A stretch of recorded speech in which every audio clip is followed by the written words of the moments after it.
Mathieu, Ouais. t'as pas un peu d'épices pour dépanner? Mais arrête là, sérieux. Allez, Non mais lâche-moi là, on bosse. un peu, un tout Non. petit peu.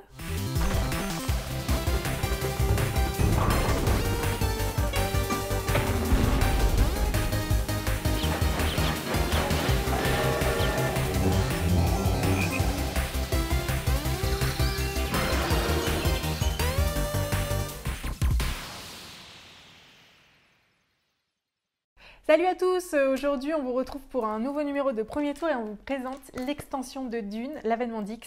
Et alors donc qu'est-ce qu'elle apporte cette extension? Alors directement un plateau qu'on va venir ajouter sur le plateau existant de Dune. On vous a fait là une petite mise en place pour 3 joueurs et ce plateau vient recouvrir des actions déjà existantes. Tenez, je vous montre là. Là, c'était ce qu'on avait avant, le conseil du Lanstrad et le commerce. On recouvre tout ça avec des actions qui tout simplement disparaissent dans la partie conseil du Lanstrad. Ouais, après il faut dire que c'était des choses qui n'étaient pas forcément hyper intéressantes niveau stratégique et moi je trouve ça hyper malin. Ouais, je suis assez d'accord, c'est pas les actions qui étaient les plus sexy du jeu. Et on change complètement la zone de commerce.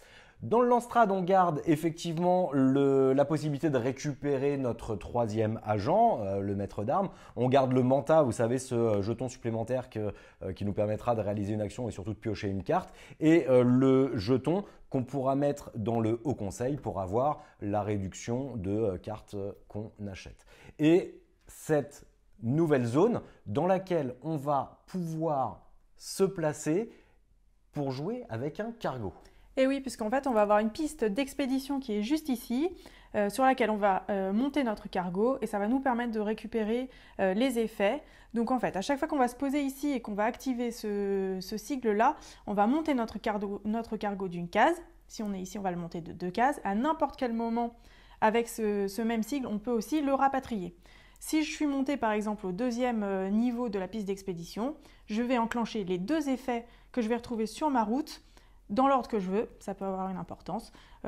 Sur la piste du haut, un nouveau sigle qu'on va voir juste après.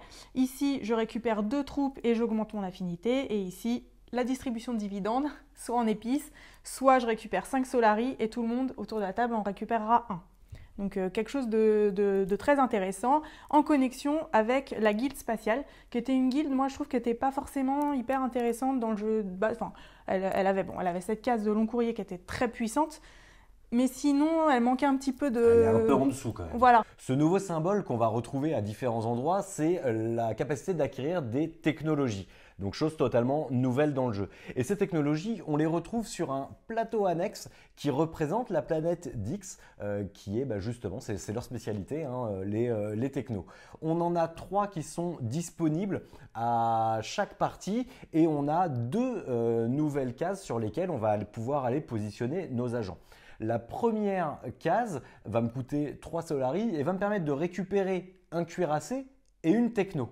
Moi, je vous parle de la techno. La techno, pour l'acheter, il faut payer son coût en épices. Donc, ça rajoute quand même une utilité à l'épice qui était pas un petit peu négligée, mais quand même, à un moment, l'épice, on ne savait plus trop quoi en foutre quand on avait récupéré nos Solari.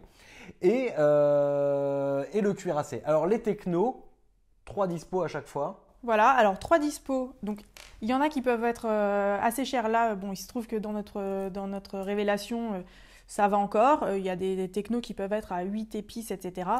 Donc on va avoir un moyen de faire baisser leur coût en se rendant sur la planète X. Donc 2 moyens, soit je vais me poser ici et vous voyez ce petit cycle, ça va me permettre d'envoyer des négociateurs.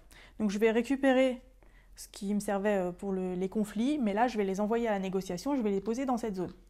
À chaque fois que je vais avoir envoyé un négociateur, ça va me baisser le coût d'une carte en épices. Je vais pouvoir aussi, en me positionnant ici, et aussi par des effets de carte, avoir des réductions sur l'achat de ces nouvelles technologies qui sont pour la plupart très puissantes. Donc en plus de leur coût, on retrouve comme pour l'acquisition de cartes un effet qui peut être déclenché immédiatement. Ensuite, sur leurs effets, moi je trouve que ça va marcher un petit peu comme les cartes intrigues, soit dans les moments de conflit, soit en fin de partie. Voilà, c'est précisé sur les cartes. Mais une nouvelle chose, c'est le petit symbole qui est représenté sur certaines tuiles technologies et qui nous indique qu'en fait, il va falloir retourner cette technologie pour pouvoir activer son pouvoir. Et ça, je vais pouvoir le faire une fois par manche. Donc là, par exemple, une fois par manche, je vais pouvoir me défausser d'une carte pour piocher une autre carte. Ensuite, je la retourne. Pas mal ça. Ouais. Je la retourne et là, je ne pourrai plus m'en servir jusqu'à la fin de la manche. Les fins de la manche, quand on va virer nos cartes, piocher notre nouvelle main, on va également rendre disponibles toutes les technos qu'on a utilisées pendant cette manche et qui seront disponibles pour la suivante. Voilà. Donc si j'avais fait l'acquisition par exemple de cette tuile, je révélerais une nouvelle tuile technologie qui devient disponible à l'achat. À savoir aussi que ces tuiles technologies restent face visible. Donc celles qui vont me donner des avantages dans le conflit, voilà, tout le monde autour de la table sera au courant, contrairement aux cartes intrigues qui sont des petits coups plus tricky. C'est ça. Et donc le cuirassé qu'on va pouvoir récupérer, c'est une nouvelle figurine, c'est un nouveau meeple qu'on va aller directement positionner dans notre garnison et qu'on pourra déployer dans la zone de combat. Alors, ils ont vraiment deux particularités. La première, c'est déjà ils ont une force de 3. Donc ça veut dire qu'ils sont équivalents à 3 soldats que j'aurais envoyés dans la zone de conflit. Donc ça, déjà, bien balèze. Deuxième chose, à la fin d'un combat, ils vont retourner dans la garnison. Contrairement aux troupes qui, elles, retournent dans ma réserve de jeu, elles, les cuirassés, je pourrais les renvoyer ensuite se battre à nouveau. Autre truc intéressant, c'est que le cuirassé, tant que je l'ai, même s'il est dans ma garnison, je vais pouvoir participer au conflit en utilisant mes cartes qui vont me donner des symboles épais et éventuellement mes cartes intrigues. Jusqu'à maintenant, pour pouvoir participer au conflit, il fallait au moins avoir un Gugus présent sur la zone de baston. Et enfin, la toute dernière chose, c'est que si j'ai gagné le combat, si j'ai gagné le conflit, avec un cuirassé engagé dans le conflit, donc je peux le renvoyer soit dans ma garnison, ou alors je peux aller prendre possession de l'une des zones d'Arrakis. Vous savez, celles qui ont les petits drapeaux là qu'on peut placer.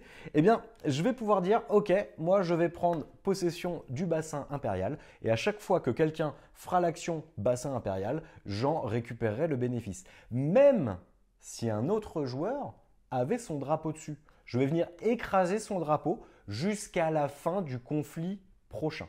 À la fin du prochain conflit, lui, dans ma garnison. Bon, les cuirassés, vous l'aurez compris, ils sont ultra badass, donc on ne peut en avoir que 2 dans notre zone de jeu. C'est déjà pas mal. Et je pense que déjà, quand on a réussi à déployer ces 2 cuirassés, on devient un peu dangereux pour ses adversaires. Le moyen de les récupérer, on vous l'a montré, c'est sur le plateau en se positionnant ici et par certains effets de cartes, parce que oui, il y a beaucoup de nouvelles cartes aussi dans l'extension, des cartes qu'on va pouvoir acheter pour enrichir son deck, de nouvelles cartes intrigues et parmi les cartes, des nouveaux logos, dont le petit logo infiltré qu'on voulait vous montrer. Et celui-là, il est sympa, il va bien dans l'esprit du jeu puisqu'on va pouvoir s'infiltrer sur une case où on a un adversaire qui est déjà positionné. Donc même si Mathieu avait posé son agent sur cette case-là, je pourrais également m'y rendre du moment que j'ai ce petit sigle-là, mon demi-espion qui est dessiné sur le logo. Et ça, j'aime bien. Et c'est vraiment sur une case ou un adversaire. On ne peut pas mettre sur une case où nous on est déjà. Non, c'est vraiment la notion d'espionnage. Ouais. Et également parmi les nouveaux effets de cartes, on va retrouver des effets de défausse qu'on n'avait pas au préalable et des effets qu'on appelle déchargés. Alors déchargés, ça va se trouver uniquement dans la zone de révélation. Les effets de défausse, par exemple, quand je joue cette carte-là, la diseuse de vérité, pour aller placer l'un de mes agents, je fais comme d'habitude le petit effet en gris, je défausse une carte pour piocher une carte. Mais ce qui est stylé, c'est que si comme carte que je défausse, c'est le délégué de la chaume, lui, il a un effet de déchargement.